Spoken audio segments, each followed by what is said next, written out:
Serangan jantung kerap disebut the silent killer ini bisa menyerang kapan saja dan siapa saja, tidak memandang usia dan status sosial. Rasa sesak hingga nyeri di bagian dada karena adanya penyumbatan di aliran darah. Benarkah kegemaran mengonsumsi makanan berkolesterol tinggi hingga kurangnya berolahraga menjadi faktor pemicu serangan jantung?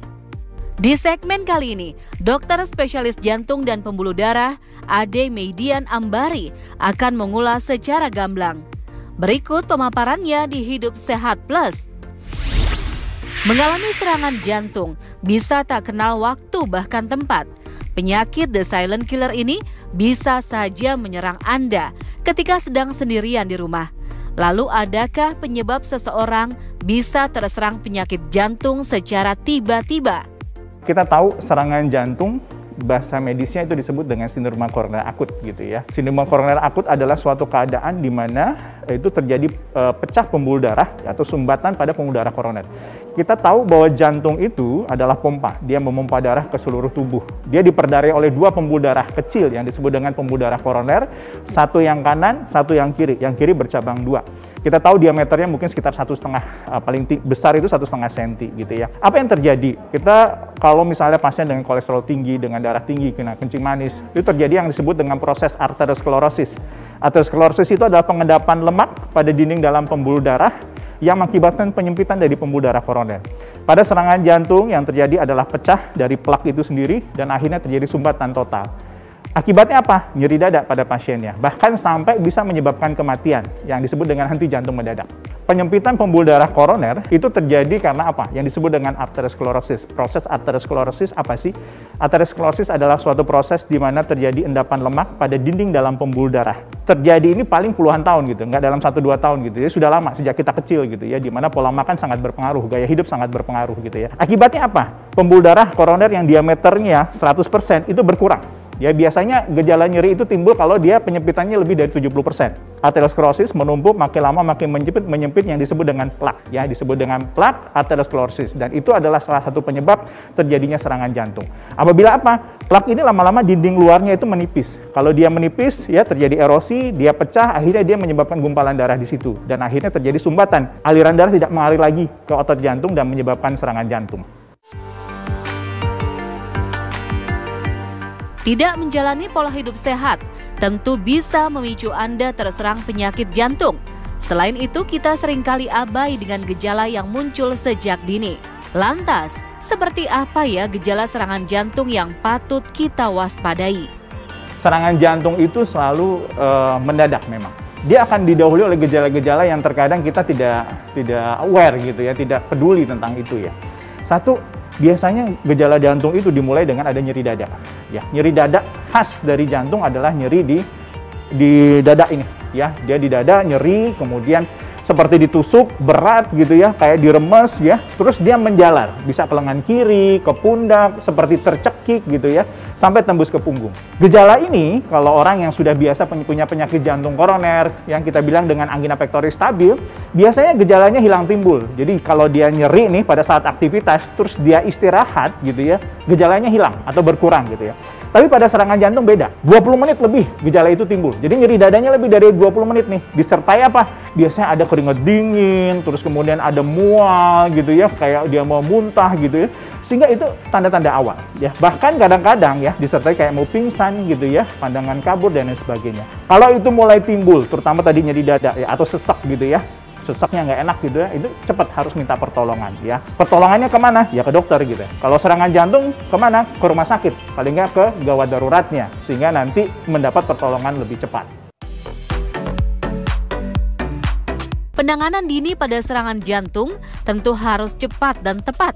Jangan ragu untuk meminta pertolongan segera. Namun bagaimana jika kita terkena serangan jantung saat sendirian di rumah? Adakah cara mengatasi serangan jantung dengan kondisi ini? Jika Bapak Ibu sedang sendirian di rumah, terus kemudian nyeri dada gitu ya, nyeri dada yang tipe yang tadi saya jelaskan serangan jantung gitu ya, nyeri lebih dari 20 menit, apa yang harus dikerjakan? Nomor satu, jangan panik gitu ya, itu nomor satu yang paling penting. Kenapa? Kalau kita panik, nadi naik, tensi naik, justru memperberat serangan jantungnya. Yang kedua, telepon ya, kalau misalnya sendirian, maka boleh tanya, misalnya telepon ke tetangga gitu ya, atau orang yang dekat untuk datang. Ada obat-obatan yang diberikan oleh dokter. Biasanya kalau pasien dengan penyakit jantung koroner, dia sudah dapat obat yang harus ditaruh di bawah lidah tuh. Kalau misalnya nyeri dada, itu bisa dipakai. Namanya isosorbit dinitrat gitu ya, nitrat gitu paling gampang gitu ya, atau nitrogliserin, taruh di bawah lidah atau disemprot. Nanti lihat efeknya gitu ya, apakah menghilang atau berkurang atau lain sebagainya gitu ya. Terus kemudian kalau ada obat yang bisa dikunyah gitu ya, pengencer darah, kita bilang tuh antiplatelet gitu ya, Aspilat boleh dikunyah-kunyah 2 tablet gitu ya.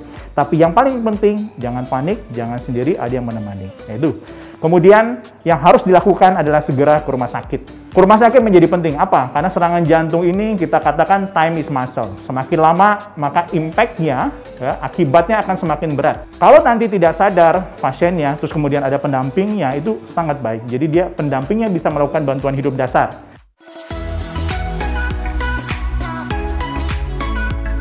Jika Bapak Ibu sekalian menemukan ada pasien serangan jantung, terus kemudian tidak sadar, apa yang bisa kita kerjakan?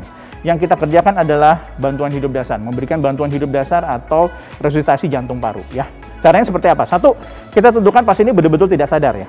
Misalnya, Pak, Bu, bangun, Pak, Bu, bangun gitu ya. Pasien kita tahu dia tidak sadar. Yang harus kita lakukan berikutnya adalah apa? Minta bantuan. Kalau Anda cuma berdua dengan pasien, minta tolong orang lain gitu ya. Untuk apa? Untuk telepon nih, bisa telepon ke emergensi atau 119, terus untuk membantu kita dalam melakukan bantuan hidup dasar. Setelah itu apa yang paling penting lagi adalah kita langsung melakukan kompresi atau pijit jantung. Berapa sih kecepatannya? Biasanya 100 sampai 120 kali dalam 1 menit. Kedalamannya 5 sampai 6 cm. Jadi paling gampang kita cari nih, kalau pada laki-laki ya di antara 2 puting, terus kemudian kita lihat tulang tengahnya, taruh jari di situ ya. Kurang lebih 2 jari ya di atas namanya ujung dari tulang tengah ini. Terus kemudian kita lakukan kompresi ya. Tuh. Kedalamannya 5 sampai 6 cm. Terus kemudian kecepatannya dalam 1 menit 100 sampai 120 kali ya per menit gitu ya. Nah, di masa pandemi COVID ini kita tidak melakukan yang disebut dengan bantuan nafas gitu ya, karena kita mencegah penularan. Apa? Karena kalau pasien ini tidak kita kenal, siapa tahu dia kena COVID gitu ya. Jadi kita tidak melakukan bantuan nafas di sini. Cukup memberikan kompresi dada. Itu penting sekali. Dan ini bisa dilakukan oleh orang awam dan harus bisa dilakukan oleh orang awam. Jadi kalau pasien tidak sadar, jangan ditepuk-tepuk gitu, dipijit-pijit gitu ya. Kita harus cek betul dan berikan bantuan pijit jantung pada pasien ini. Pemirsa, itulah tadi penjelasan tentang serangan jantung ketika kita sedang sendirian di rumah. Menjaga kesehatan jantung memang menjadi hal penting. Lalu tips agar bisa terhindar dari penyakit ini, berikut kita simak jawabannya.